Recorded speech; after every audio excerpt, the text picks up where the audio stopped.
these questions, anytime you feel there's a break, then just jump in and ask. Like, you're not gonna throw me off any kind of shit. All right, cool. Like that's just like, hey, just throw 'em on me. All right, cool. All right, guys, welcome to the series of virtual tastings I've been doing. Um, Let me go into a little bit about what's been going on with this. Okay, the virtual tap house was created because of COVID-19. I work for a large grocery store chain, and corporate dictated that I had to we had to stop we had to just stop live tastings. Um, and then comes along, some of my customers are starting to get antsy. Sales, I don't know how it's directly impacted sales, but I mean, it has, because people out there, want to try something before they buy it. So nowadays I'm seeing people stick to the regular stuff that they know and not venturing out.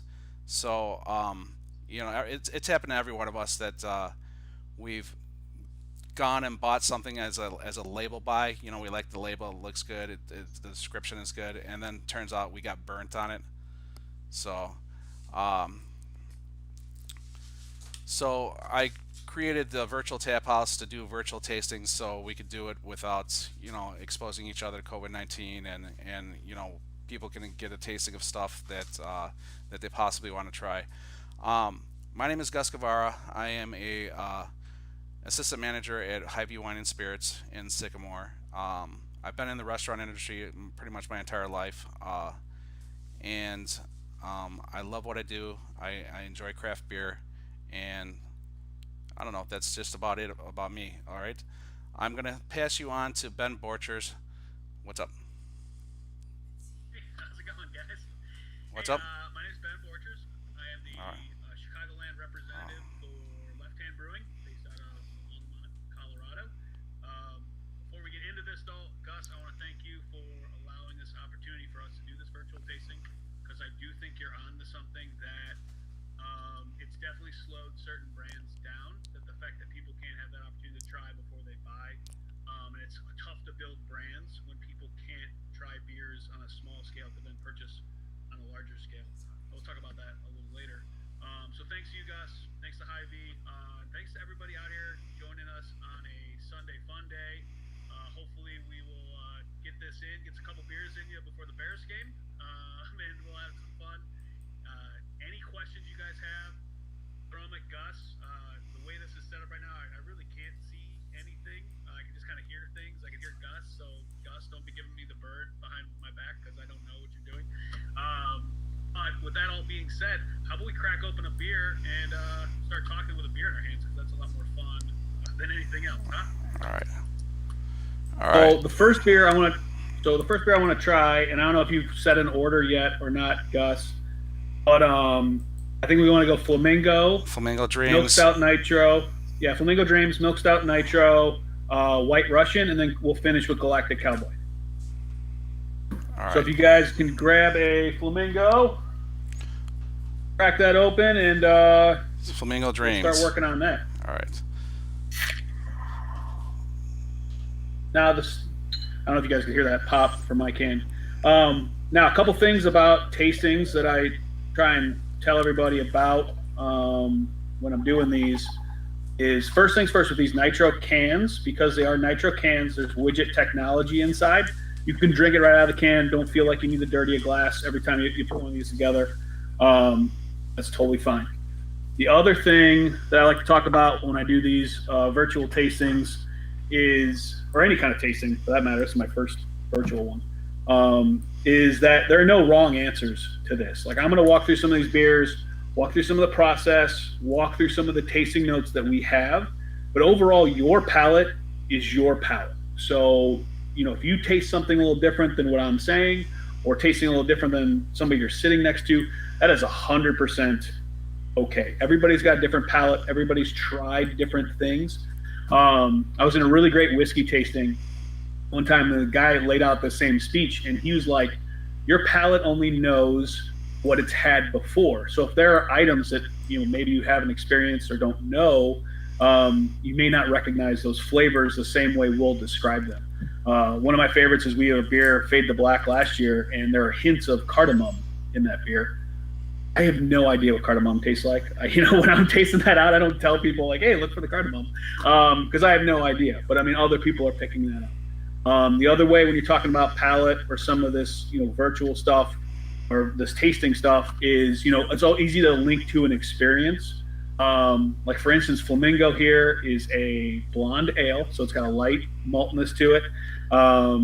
It adds the raspberries and lactic acid to it. So the raspberries are going to give a little tartness. Lactic acid is going to continue that, but it's still smoothed out by the nitro. So a lot of people, when we're talking about this beer and we're talking about the tastings of it, a lot of times we're talking about, hey, I was sitting poolside with a cocktail in Miami one day, and that's what this reminds me of. Or, hey, it reminds me of this. Or another good example of this is this beer being a little tart. It is a little sour. I don't think I'd necessarily consider this beer as a sour. It's more less tart than say like a Berliner Weiss. But every now and then I'll have somebody be like, whoa, this beer is completely too sour. And it's just because where people's palates are and how people are tasting things. So that's a totally acceptable kind of thing. That makes sense? I'm just talking to myself. So absolutely. No, you're not talking to yourself. I got to, the first thing you notice is the color of it. All right. So that's obviously from the raspberries. Well, actually, Gus, there's also black currants in this beer. Okay. So the deep redness you're getting out of that is actually the black currants are in it for the color. So you're getting a little pink out of the raspberry, but then that kind of deep ruby red you're getting is more out of the black currants. All right. So how long have you guys had this in your lineup?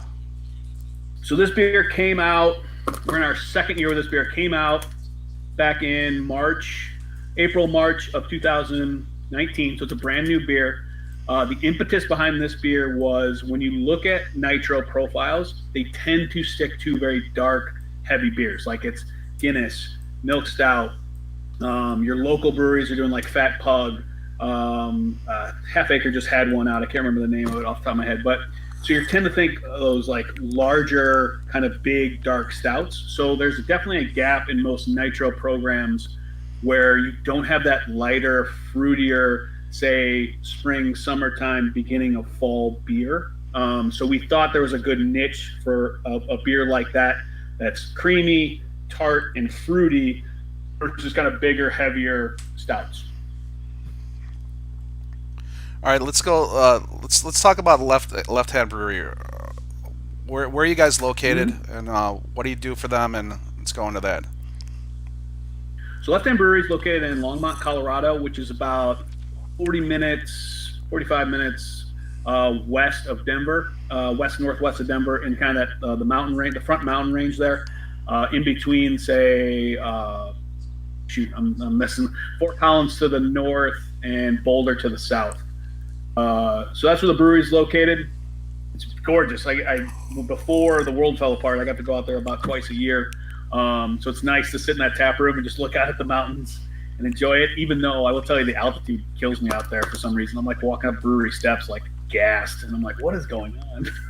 But so that's where the brewery is located. We're one of the older, more established Colorado breweries, which is somewhat of a feat when you think about how many breweries are in Colorado, how many are established. Left Hand's been around, 27 years now? I think we just had our 27th year anniversary like last week, 2 weeks ago. So we've been around for a while. With basically a 46-state national distribution, and we actually have international distribution as well too, to China, Japan, and kind of Western Europe kind of setup. What I do for them is I am their market manager for the Chicagoland area.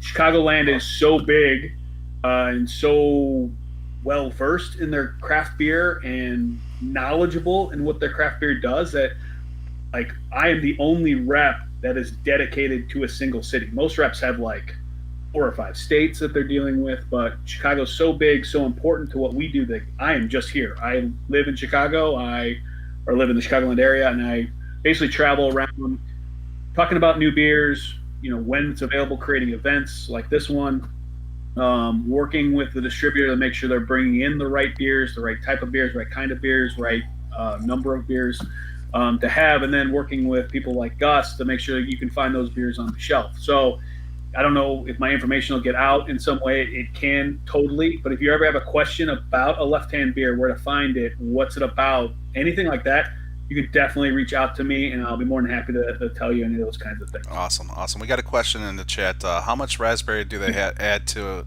into a batch? How large is the So, batch for this production? so I asked those kind of questions at the brewery this week.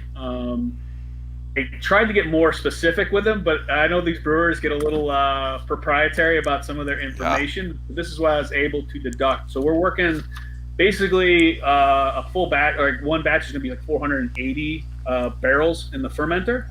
And I got the impression from him they're using a pallet of raspberry puree. So if you're thinking of a pallet, it's probably, and these are like, so they're put in 55-gallon barrels on a pallet.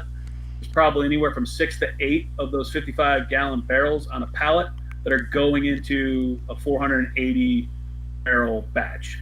And I asked him, I was like, how difficult, not difficult, what's the working side with this? He said it is a bear to use this much puree in a beer, to the point where it's a 2 to 3 man job. They use a sanitary pump to work into a siphon that a guy's got to hold, while another guy is loading the raspberry puree into this. And he's like, it's a hot mess. It's tough to deal with, and it adds, because it goes in on the cold side and not necessarily the boil, it adds a little bit of extra work to get it into the beer, and then anything that falls out of the beer to then get out of that fermenter is a pain. Awesome. So do you have an idea how long it takes from start to finish product? Being an ale, I don't think it's that difficult. I haven't looked in the schedule myself. I would definitely probably say it's probably under a 4-week period. It's probably a brew day, and the fermenting process is probably in like a 2-week time frame. Then once it gets packaged, and then it's got to sit for a couple days after it gets packaged, because we want to make sure nothing explodes or there's no problems, especially in the nitro beers. Then it gets packaged and it gets sent out. So I'd probably say roughly, start to finish, it's in the month kind of cycle. Awesome. Is this a year-round brew for you guys, or is this seasonal? This is a year-round for us. I will say, based on distributor and orders and just usage of this beer, it's kind of turned into, maybe not a term for this, but it's like a super seasonal. Like, I think this is like an 8-month beer for us locally. Does that make sense? Like, we're brewing it all the time at the brewery. But Windy City, our distributor, really focuses on this beer, say like April to now. So, excuse me, but we still keep some around. It definitely becomes a little bit more limited when we're looking into like October to March. Oh, right on. Do they do any specialty beers, like one-offs or anything like that out of the brewery, or? Oh, left hand, yeah, a ton. It's one of the disadvantages to living 1,000 miles away from the brewery you work for, is I don't get to go into the tap room regularly and try, all the trial and error stuff they do. For instance, like with tiki, getting tiki with it was our second quarter seasonal nitro. They did it was like a 6-month process of coconut beers through the tap room, as they were just kind of dial in, like, hey, how much coconut we need? Where does it go in? Should we put it in on the hot side? Should we put it on the cold side? Should we use an extract? Should we use real fruit? When it comes to all our beers, though, it is all real fruit. It's real raspberries in this, real black currants. So that's where you kind of get the freshness out of the beer. But they do a lot of stuff. And it's sad because I get those emails coming through probably once or twice a week where it's like, hey, they just put like a dunkel in the tap room that everybody's raving about. I'm like, guys, like, send me one. Yeah, you're killing me. Yeah, like, it sounds great. Like, come on. But the fun part is the ones that do succeed in the tap room, the ones that do become very popular, ultimately do make it. It's like a minor league system out there in Colorado, and then once they break out and do well, they kind of hit the major leagues, and we do get the opportunity to taste them. For instance, like peanut butter milk stout is coming back around here. That was a seasonal last year that we decided, hey, this beer is so good and so popular, we need to make this year-round. So going forward, that should be available year-round. Another good example of this is we had Moscow Mule in our mixed pack cans as they call it a test kitchen beer. That was so popular, that will be around as a seasonal next year, Q2, I think, will be a Moscow Mule beer. Awesome. Real quick, let's talk about this nitro. What's this nitro all about? All right, so we're talking about nitro. You're basically talking it against, say, like CO2. And the best way of talking about it, and unfortunately, in this format, we couldn't do it, is when we're talking about milk stout nitro, because there's an easy comparison between milk stout nitro and milk stout CO2. The beauty of that is they're the exact same liquid. The difference is we've changed the bubbles. And actually, here, let's wrap up Flamingo here for a second, and Okay. you want to pour another beer while we're talking about? Awesome. So the beauty of Flamingo that I just want to end on, so you're getting that tartness, you're getting that fruitiness, you're getting the creaminess from the nitro. What I love about this beer, and probably my favorite aspect of this beer, is it's a cool beer in that the warmer it gets, I feel it like a wine, it opens up a little bit more. If you're drinking this beer like super cold, yeah, it's good and it's great, and it tends to be a little more tart. But if you let it warm up a little bit as you're drinking it, you get more raspberry than you do like the bluntness of the tart, and you get more of that creaminess kind of coming out. So that's what makes this beer such a great like warm weather beer, is because even if it's 100 degrees outside and this beer starts to warm up a little bit, it actually starts to taste better a little bit over time, I found. Awesome. Yeah, it was very enjoyable. I like it. Very light and sessionable for me. Yeah, I mean, 4.7%. You know, it's not a beer that's going to crush you if you decide to drink the whole 6-pack, which we've done. It's also we have a running sales team joke with we call them flabongos, where you get an empty yard flamingo and you pour and you do the whole thing. So to let you in a little bit behind the curtain on how crazy the sales team is for most beer reps, that's it right there. All right, so we're talking nitro. We're talking milk stout nitro. So milk stout nitro is the OG of the lineup here. They've been brewing milk stout CO2, excuse me, since like the mid 90s for the most part. I mean, the brewery opened in 96, so it was one of our not original beers, but it came along soon after. Then adding it to nitro actually came along, I want to say 2010. When they just kind of had the idea, actually one rep takes credit for it. I don't know if I can trust him though. This guy kind of tells tall tales, but he says it was his idea. He went to the brewery and was like, hey, you know, this guy's would be really great on nitro. Took it out to a festival, actually downstate Illinois in Peoria, and it took off. He was like, we couldn't awesome. keep enough of it around. So then they figured out, hey, you know, how can we go ahead and continue to make this? So when we're talking CO2 versus nitro, so that original CO2 beer, you're going to find a couple things a little different. And the major things are CO2 bubbles are much bigger than nitrogen bubbles. So in that beer, you tend to get a little bit more structure to it. Bigger bubbles give you more of a mouth scrub a little bit to it. And the biggest trick is carbon, the CO2, naturally adds what's called carbonic bite. So in that case, that beer becomes off a little bit more roasty and a little bit more bitter, because it adds that like backbone of the carbon.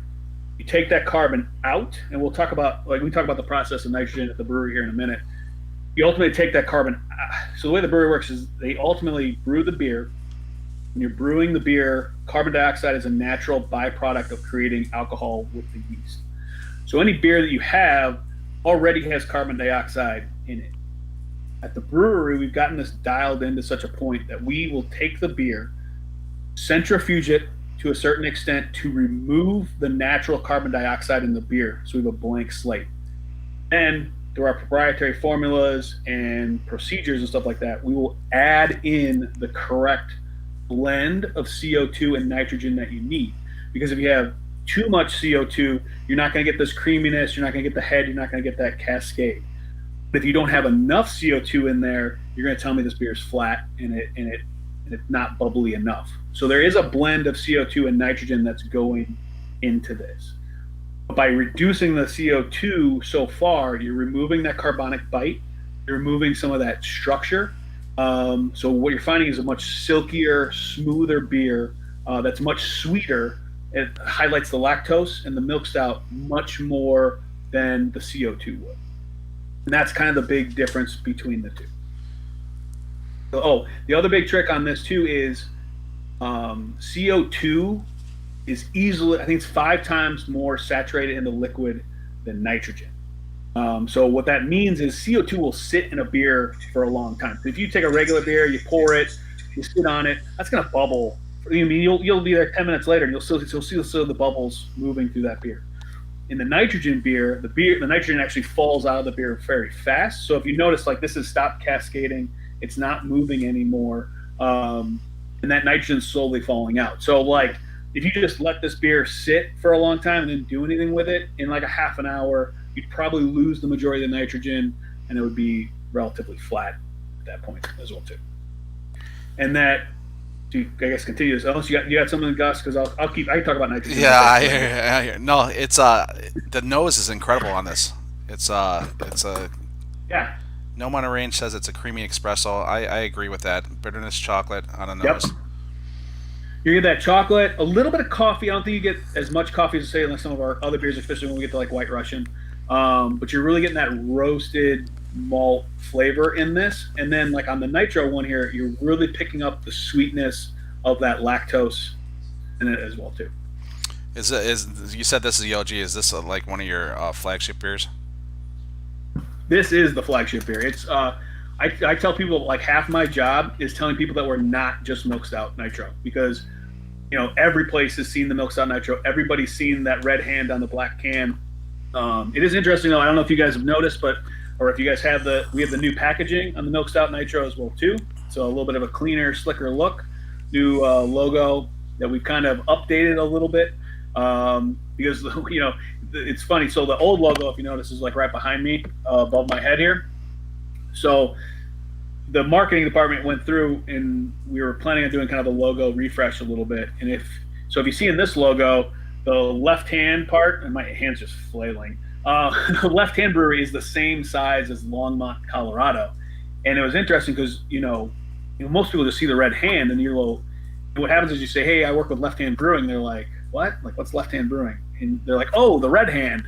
Or they go, oh, the Nitro guy. You're like, yeah, but the brewery's called Left Hand. So in part of the logo refresh, they decide, hey, we need to make Left Hand bigger so people understand, like, where we're from, what we do, what the name of the brewery is. So we're not just the Nitro guy or the Red Hand guy. We're actually Left Hand Brewing. So it's part of the process behind that. So you guys still make this in bottles, right? Yeah, and actually that is our number one SKU overall, is the bottles. The difference between the bottles and the cans, and this is a great segue into what I was going to talk about, is in the cans there's a widget. In the bottles there is not. So back when we first introduced this beer in those early 2000 years, we only had a bottling line, and we perfected and we're the first American craft brewery to bottle beers with nitrogen. So in that situation, what you're doing is you're taking the bottles, they're going through the line. There's a drop of liquid nitrogen going into that bottle. Then the liquid's going in, and it's being capped. And where I was saying the nitrogen sits outside of the liquid, when you're using a bottle, you have to, what we call, pour hard. You got to take that can, and you got to flip it upside. You got to take a bottle, flip it upside down, because you need to activate that nitrogen into the liquid. Because if you didn't do that and you poured it real slowly down like the side of the glass, you're not going to get that nitrogen mixed into the liquid. The nitrogen is just going to sit outside the liquid and eventually just escape into the air. So if you don't pour hard in the bottle, you'll lose that kind of creaminess, and the beer will come off a little flat. Cans, on the other hand, and if you have an empty one floating around after this is all done, you can tear it apart and see what I'm talking about. But on the bottom of the can is a little plastic widget. And this process is really cool. So the plastic widget sits in there, and in this process, what happens is the cans are going through the line. I'm going to spill beer all over myself here in a minute. But the cans are going all through the line. They put the liquid in. They put the nitrogen, regular nitrogen gas sits on top. It gets sealed, right? On the bottling line, the can then flips over. And here I'm pouring beer for about 30 seconds to about a minute. And what happens is, through like a side door in that widget, the gas goes up to the top of the can. It then goes into the widget when the can gets turned over, and it gets trapped in there. So then when you open that can, you change the air pressure, and that widget kind of works like a top hat because the pressure changes. It opens up the top. It allows that nitrogen to escape into the liquid, and you create that cascading effect naturally into the can. So that's why when working with a can, you can drink out of a can. You don't have to pour hard. You kind of get more of a consistent pour every time working with a can versus trying to make sure, reminding every bartender in the world and every consumer at home that, hey guys, you got to pour hard this beer versus not. That's awesome. That's awesome. That's the first time I've ever had it fully explained to me before. Um, who else? Who There you else? go, man. I'm good for something. Hey, listen, I got a question out there. Not that you pay attention to everyone else out there, but is there anyone else out there that does a nitro? So nitro's actually picking up big time Yeah. overall, and personally for us, it's actually a good thing, I think, because the more knowledge that gets out there about nitro, the more you're going to find consistency in like that pour. For instance, I know on the craft beer side, Boulevard's put together some nitros. Um, Locally, I'm trying to think if I've seen can or packaged nitros. You've seen them more on draft because it's tough because you have to educate your base on like, hey, this is how, if it's not a widgeted can, and a lot of these aren't, you have to educate everybody, hey, how to pour this so they get the correct experience. Like for instance, the best example of this is Budweiser just came out with Budweiser Nitro. And when they announced that, I got a bunch of texts and emails from my friends going, holy moly, Budweiser's coming after you guys. And my reaction was, hey, man, the more people that understand nitro, the more people that hear that only helps us out. So Budweiser's out there telling people how to pour hard and how good nitro is. We're the original American nitro brewery. Like we're going to be we're the gold standard of this. So any press on the nitro side is good press for us. And also on the non-alcoholic side, Starbucks is going heavy into the nitro and the nitro cans for home use. So all of that works in our favor, saying like, hey, because we are nitro. Like people know us as nitro. We've perfected this, over the last 20 years. So we're excited for that. And there are some other nitros out there. But I'll also say because we do it all the time, we have a little more of a consistent product and we have it all year round. I think in some of these smaller nitro operations, you're only catching them as seasonals, and sometimes they can be a little hit or miss sometimes. All right, I got a question for you. What's what do you put on a shelf life on something like this on a can? So I don't think there's a difference between can and bottle when it comes to shelf life on the beer. The nitro CO2 aspect doesn't necessarily affect shelf life at all. It tends to more do with more style and ABV tend to affect your shelf life. You're grilling me here because I can't remember the dates off the top of my head, but I want to say like a Pilsner, this one, free plug, is more like 120-day shelf life. You have a faster shelf life. It's a lighter beer, a little bit lower alcohol. The bigger the beer is like the milk stout, I want to say it's like a 6-month to 9-month shelf life on that. Here you can do some math with me real quick. We had kegs that came in March, and they won't expire till the end of October. Okay, awesome. That gives you a little bit of a hint because I'm blanking on the exact dates. That's fine. So what's your personal take on dating cans? Like out of code cans and stuff? No, just putting a date on cans. You have to. Yeah, I have some breweries that still don't. Yeah, I mean, you definitely got to have it on the package at some place. It's super helpful to put it on cans and bottles individually because, the hardest part about what you're doing, and this is like the romantic side of brewing, is like when you look at brewing, and this is why I brew at the house, why I like doing beer, is there is definitely an art form to this. And there's definitely a experimentalness. That's not is that a word? Anyway, but there's something to the making of beer, and there's something to like how you consume it, and changing those parameters make different changes to the beer. Like a good example is when we get to Galactic. I got some tasting notes on Galactic that talk about this. But the fresher you drink a beer, it tastes a certain way versus the older you drink a beer. Now, some styles I think are a little bit more elastic when it comes to a hard line on that. Like for instance, so milk stout here we just said has like a 6-month, 9-month shelf life on it. If we go past that, I don't think you're losing out. It's not like, hey, on what's the date on this can? On I got 4 in April of 2021. Like all of a sudden this beer is going to be putrid or taste awful. No, stouts tend to linger a little bit longer. The ones that you find, I think, have shorter shelf lives also tend to rely a lot on hop quality and hop flavor. So you're gonna see a lot of shorter timelines on that kind of stuff. So I think it really depends on the beer and the ingredients and the ABV that you're aiming for.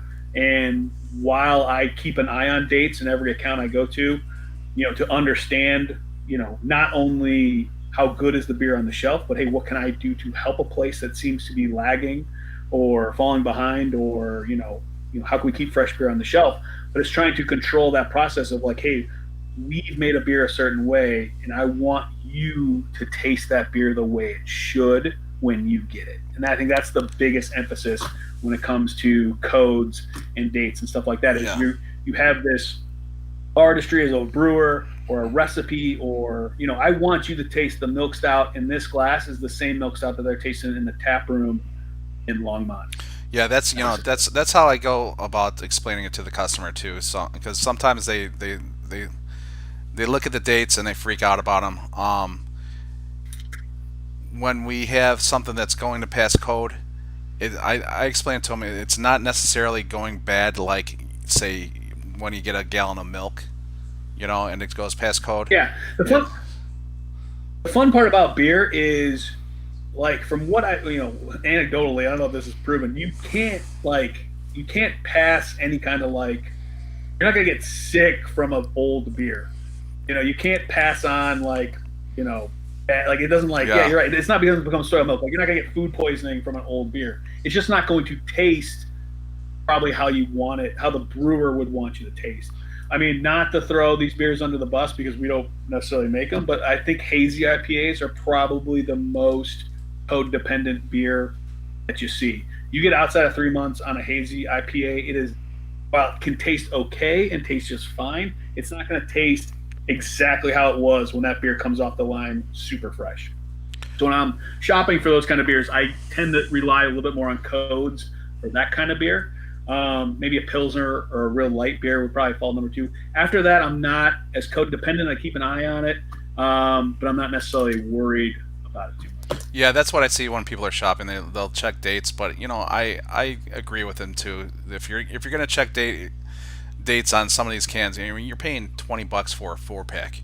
You know what I'm saying? You want something that's fresh, that's gonna taste phenomenal, like it would out of the tap room. So I props to them for checking the dates on them. All right. Yeah, so that's a good point you bring up too. If you're spending a good amount of money on a 4-pack or a bottle or a bomber or something, yeah, it's definitely worth looking at dates on that. But I will say, because it's funny, when you first asked this question, I was like thinking about like cellaring stuff.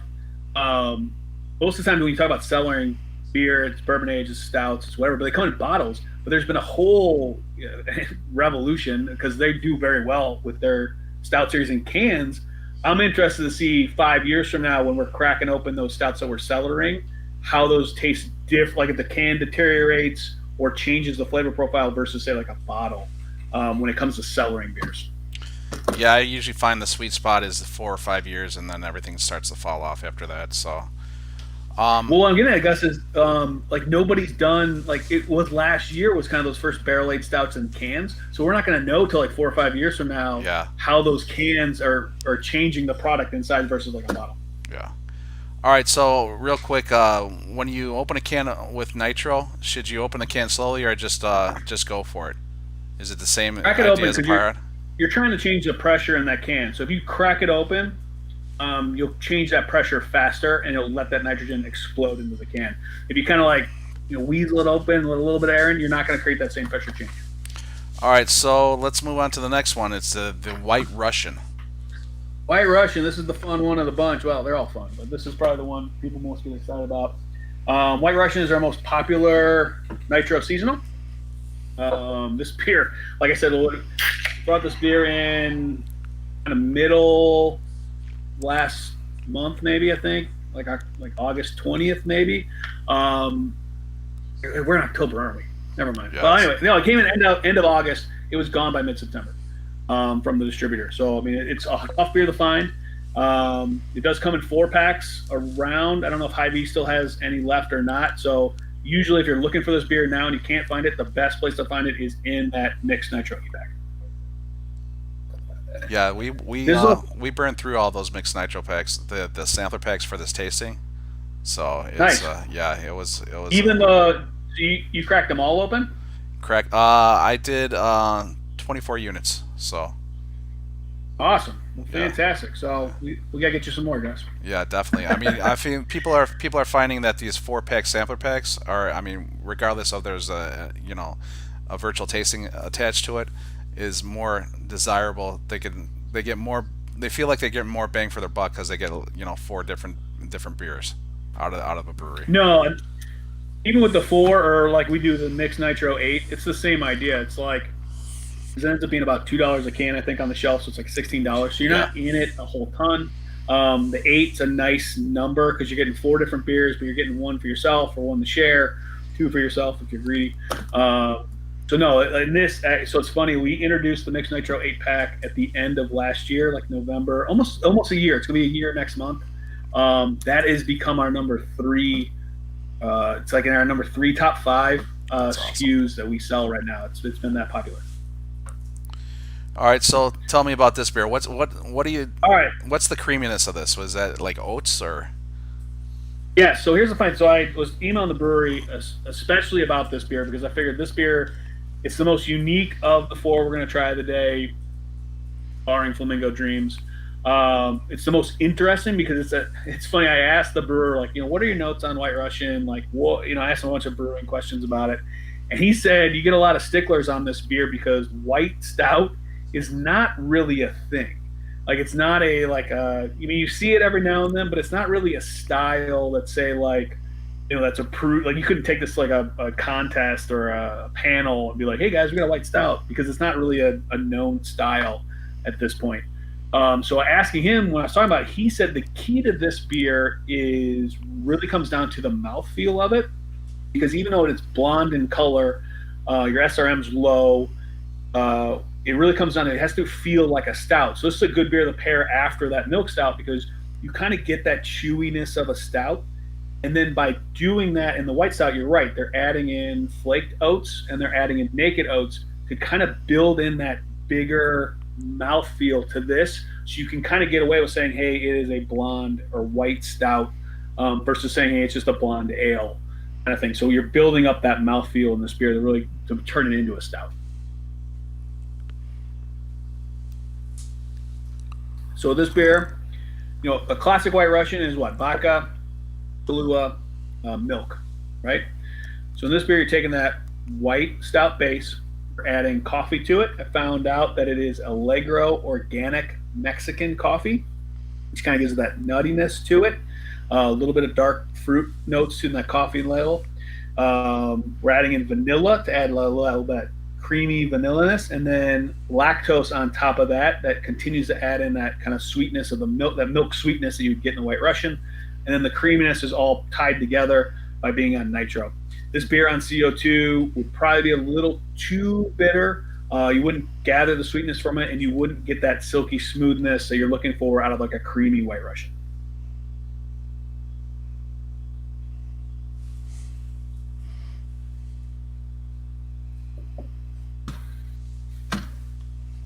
Did I stump you? No, I was reading some comments. Yeah, Okay. it's been a little bit laggy for the feed, but Okay. yeah, No problem. I can go back and forth. I'm here all day. yeah. Mike Until the Lawrence, Bears game starts, and then I'm out. But, Mike Lawrence. I'll be over here. I think it's your Wi-Fi. So I mean, I haven't even had any alerts on it or anything like that. No, this is very enjoyable. I taste a hint of the ABV on this.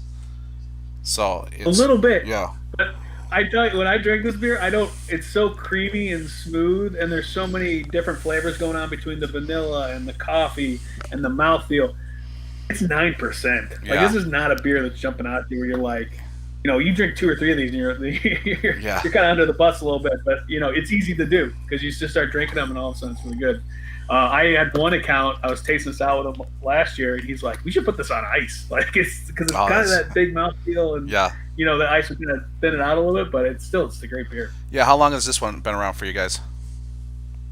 So this was introduced last year as our third quarter nitro seasonal. It came back this year as our third quarter nitro seasonal. There are rumors around the brewery that it might get elevated to a year-round beer just because it's so popular. I think that would kill the popularity of it a little bit because I think people look forward to it, and it will be our third quarter seasonal going into 2021. Awesome. So we'll be back next year too.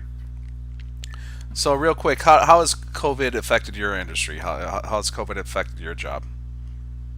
Big time. I mean, I don't think our job or what we do is necessarily any different than what anybody else in the world is going through right now. But I mean, for myself personally, I had a good 4 or 5 month break there where I was furloughed. I was basically working about 2 or 3 hours a week, just answering emails and still helping out with the distributor and stuff like that from the house.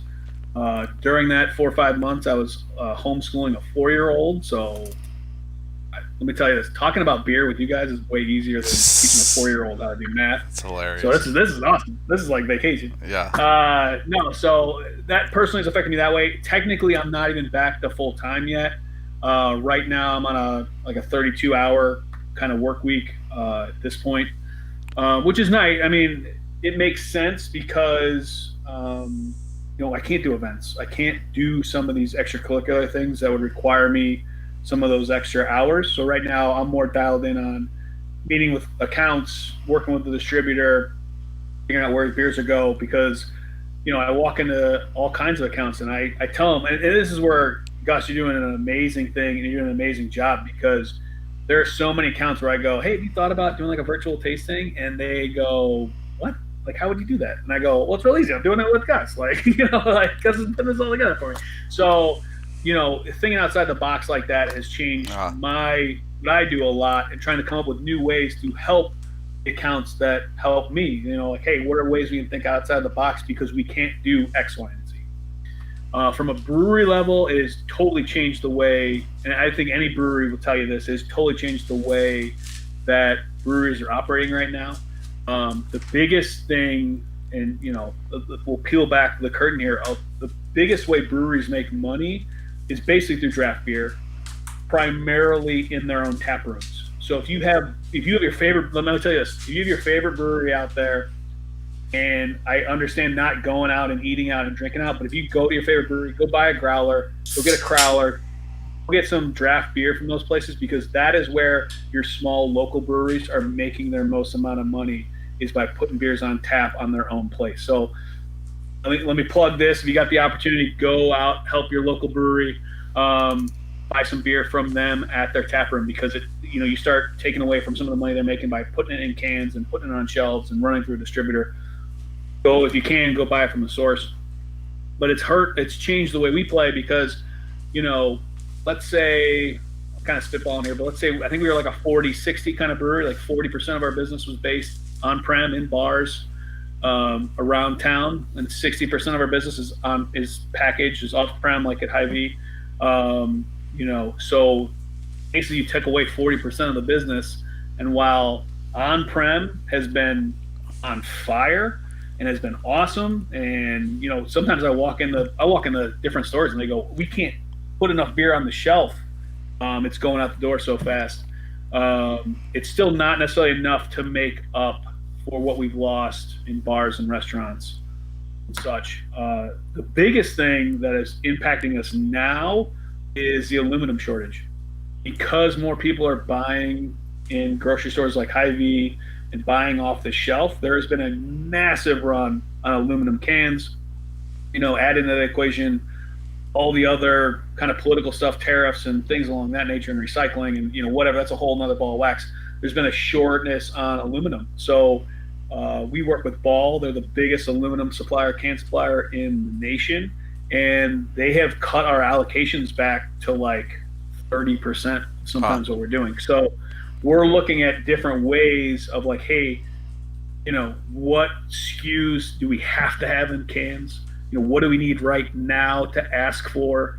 Can we move something like a Pilsner or the peanut butter milk stout that's coming back? Can we maybe start that in bottles first, then get back the cans when we have the cans available, kind of thing? So I think right now that aluminum shortage, that crisis, is the biggest issue on our docket right now, because we're walking into our busiest season. Milk stouts and winter beer, White Russians, third quarter winter beer, Galactic Cowboy when we get into that one.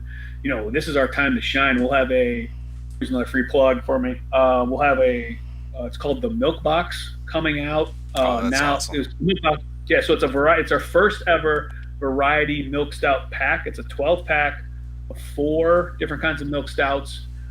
Peanut butter, raspberry, chai. It was the first time ever chai has been on CO2, and bittersweet, which is an imperial milk stout brewed with coffee. Will come out, and we were supposed to release that in October, but we're being told now we're not going to have the cans for it, so that's going to be pushed back probably to mid-November to when we'll start seeing that in the Chicagoland area. But it's making those decisions that I think is really stressing out the brewery right now. As we go our barrelage goals overall, because of the dip in consumption on bars and restaurants, usually we hover right around that like 60,000 barrel range a year. I think we're forecasting now to be closer to 50,000 barrels, and it'll be real interesting to see when the numbers come out for the top 50 craft breweries, where everybody shakes out and falls. Generally, we land in like the somewhere between 45 and 50 on that list. But if you're a brewery that is very dependent on on-prem consumption, and you're doing a lot of keg stuff, I think you're going to see them not making as much beer next year. So it'll be interesting to see where people fall. I mean, like I said, we're down 10,000 barrels, maybe more, just based on some of that. Awesome. It was a long-winded answer to that short question. Sorry. Yeah, no, not at all, not at all. It's very interesting to me. I'm sure it's very interesting to our viewers. Okay, let's move on to the next one, which is the Galactic Cowboy. Right. So explain to us what a imperial stout is. What makes it imperial?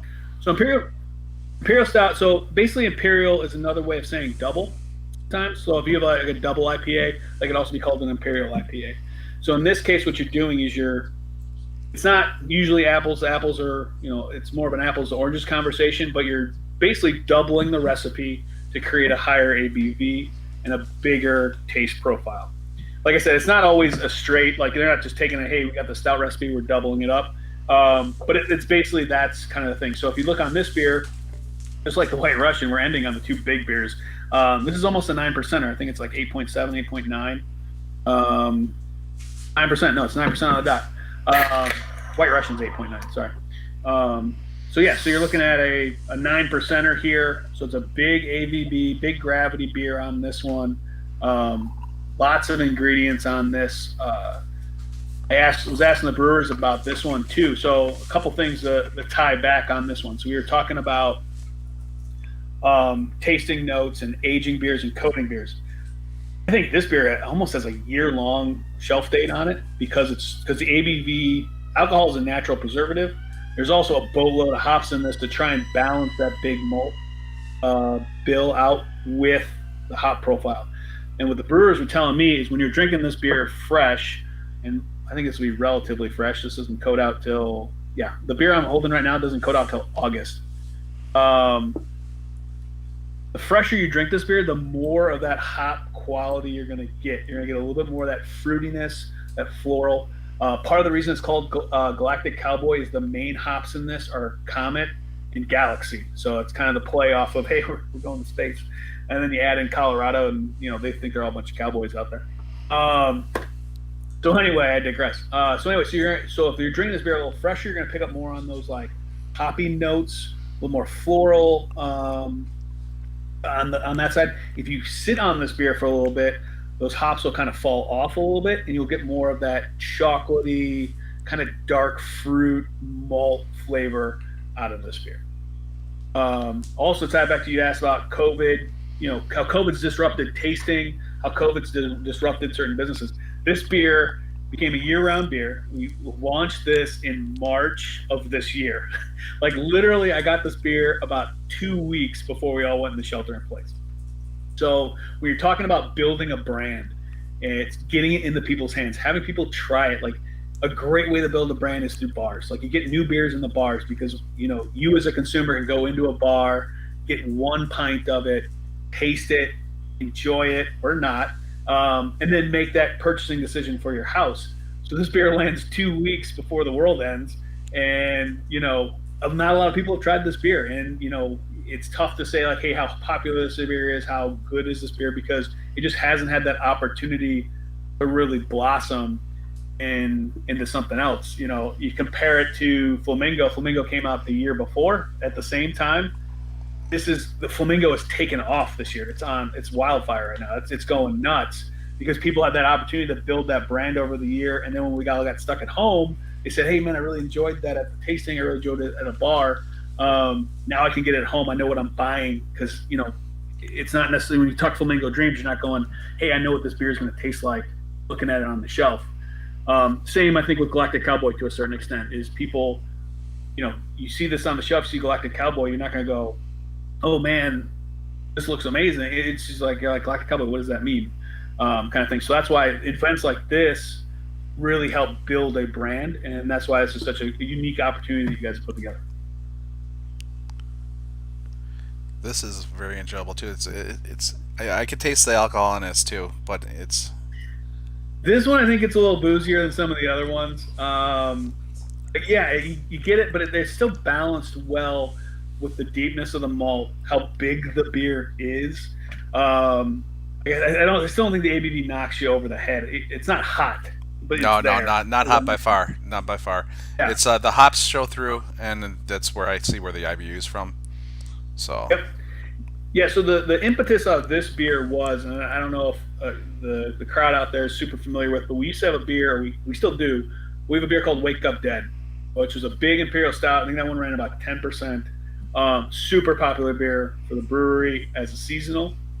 But the problem is, talking to the brewers, that beer is impossible to make. It's a double mash, so basically they're brewing it twice. So like they have to brew it once, take that liquid out of the mash tun, and then do the exact same process again to get to the gravity that they need to create that ABV and still keep the flavor. So when they went to the drawing board, 2 years ago, they said, "Hey, you know what? Everybody loves Wake Up Dead. It's an amazing style. Imperial stouts are gaining in popularity right now. But we can't produce Wake Up Dead well enough, fast enough, because of it's so labor intensive. We need to rethink this." So that's where Galactic Cowboy came out. I was like, "Hey, how can we create an imperial stout that's easier to make as a brewery, but still big, beautiful, great flavors to it, and then put it on a year-round stage so people can have it all the time instead of waiting for October or November for Wake Up Dead to show up, because that's the only time we can find in the schedule to brew it." But I mean, with this beer, you're getting those big notes in there. I get a lot of dried fruit in it. A lot of people explain to me a little bit of tobacco, even though I hate using that as like a flavor profile, because I'm like, "Hey, it tastes like tobacco." People are like, but those are those rich notes you're really getting on this, and the nitro really smooths it out nicely, so it's not necessarily harsh in that ABV category or harsh in that malt style. Is this a year-round brew for you guys then? This is year-round, and like I said, like this being a year-round brew, it came out in March, and like I said, I mean, then it kind of was tough to talk about because there was nobody to talk about it too. So I think this fall, I think we'll see a nice revival of this beer going forward for the most part. Awesome. Yeah, everything in that mixed nitro 8-pack, well, almost everything. The Flamingo Dreams, the Milk Stout, the Galactic Cowboy are generally around year-round. Like I said, there is some seasonality with it. Flamingo's more like that springtime, so you'll see that on the shelf a little bit more popular, spring to fall. Galactic Cowboy would be the yin to that yang, where you'll see more popularity in this beer from like fall through winter and stuff. And then the fourth beer in that mixed nitro pack is always the quarterly seasonal that we're in. So right now it's White Russian. Starting probably November-ish, December-ish, you'll see Chai Milk Stout come back for its last time around before that beer is retired for a little bit. Sounds good to me, man. Wealth of knowledge. How long would it take you? Hey, how long do you think it would take for the to let this sit and let the hops settle out so the fruit comes out? What would you say? That is a good question. The brewer didn't necessarily. Jeff didn't give me necessarily an idea of when that would be. I don't know. I mean, see, these are pretty fresh because I think we just got these. And this is 8 till August. You're looking at like a 10-month shelf life on this beer. I'd probably say I'd probably give that like we talked about like hoppier beer stuff like a 3-month shelf period. I think after 3 months, I think you'll start to see the hop degrade out a little bit of it. And I think you'll get more of the roastiness, the roasty fruitness of the malts out of it. I'd probably say after 3 months, 4 months, somewhere in there. Awesome. So, do you guys have anything coming up that you want to talk about with Left Hand Brewing? I mean, our biggest things right now going on, I've kind of already highlighted on the beer I'm personally most excited about, and this is the beer that don't tell anybody, but this is the beer I get extra samples of because I'm sampling out to myself in the house. Is 1265. That's the Pilsner we just came out with. So if you're a big fan of Polestar or Traveling Light, which is the Kolsch, but same idea. This kind of takes its place. It's a fun beer. It's got that crispness of a malt hop characteristic of a Pilsner, but the hop profile in it is more citrusy. So it's like Citra hops, and I can't remember the other, El Dorado maybe. Whatever. Yeah, so it's more of a citrusy forward hop note to it. So you get this nice balance where it's not overwhelmingly bitter. It's a really nice citrus, lighter kind of style beer. We launched this in Chicago back in September, and I think we sold out of what we got in 2 weeks. And then the crazy part about it, the brewery sold out of it September, and we had to wait till this week to get it back. So 1265 is back and available. If you're looking for a great, easy drinking Pilsner, I recommend that. Peanut Butter Milk Stout should be coming back to the market here, if not this week, next month, which is a fan favorite and super exciting. And then the Milk Box also is in there. It probably is, that's the next 3 months to really get into it. All right. Here, how many people we got on this, Gus? Let's see. We got 9 viewers, so we're probably about 20-ish, 20, 25. That's fine. Hey, I'll get in trouble if I give this away to too many people. So I've been privy to the 2021 calendar. Exciting stuff coming in there. The Nitro seasonal for the first quarter is going to be Bittersweet Nitro, which is that Imperial Milk Stout with coffee. Perennially, though, we're releasing like 3 or 4 new beers for a full line run up. We're going to start with Key Lime Pie Nitro. Awesome. We'll be out there eventually. That'll kind of play a little bit with the Flamingo space. The one I'm super excited about is called Saint Verrain. It is a Belgian triple, a 9% Belgian triple. So here's my story. I'm sticking to the story. So I'm at a bottle share at the brewery back in January, and I'm sitting next to Eric Wallace. No, was it Eric Wallace? Anyway, I'm sitting with the head of the brewery, right? The guy that started the whole thing. Yeah, it's Eric Wallace. I'm with Eric Wallace. I'm sitting next to him. He's the original founder of Left Hand Brewing. I'm chatting with him, and he cracks open this bottle of Saint Verrain because they haven't brewed in a while. So this is an old bottle of Saint Verrain they've been cellaring. And I try this beer. I'm like, this beer is amazing. He's like, yeah, this is like one of my favorite beers. I'm like, why are we brewing this? He's like, I don't know. We need to discuss this. And then it's now a perennial beer on the 2021 lineup. So I'm going to take a little credit for that I brought it up, that we should be selling this beer. So I'm excited about Saint Verrain coming out. Yeah, I mean, we have a lot of new stuff coming out over 2021 that I think people are going to get really excited about going forward. So we have a lot of brand new stuff coming out. Awesome. So that pretty much wraps it up. You got any parting notes you want to leave? No, I mean, overall, like I said, if there's any questions we didn't hit, send them my way.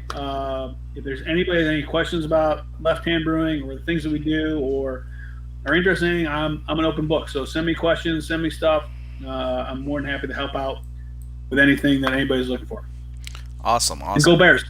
Yeah. Go Bears. Hey, thank you for your time. I got a few things. Stick around, Ben. I gotta talk to you after this, okay. And then Sure. I got a few things I gotta go through.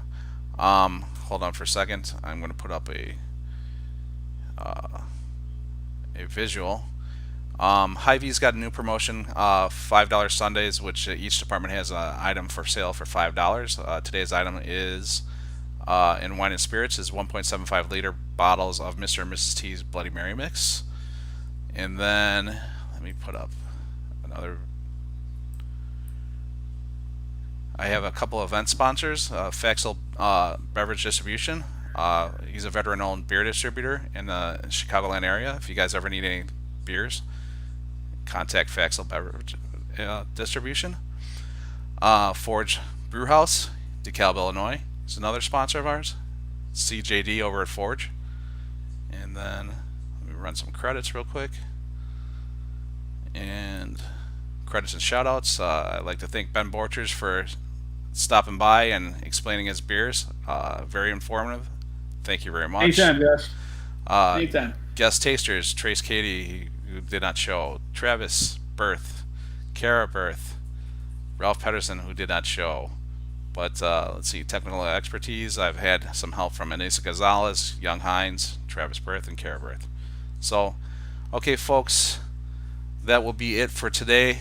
Next event is Little Beaver Brewing, Bloomington, Illinois, October 11th, 2 p.m. Central. I have the 4-packs out for sale already. Thank you for showing up today and giving me your time. If you like what I'm doing, subscribe to the YouTube page and set your alerts, and so I can alert you. I'm going to start doing some live feeds when I visit breweries and do some reviewing of beers. And if you appreciate what I'm trying to do, there's ways to support us. Just go to the website or our Facebook page and you can see what's going on. And thank you very much. That'll be the end of our show, and we will see you next week, folks.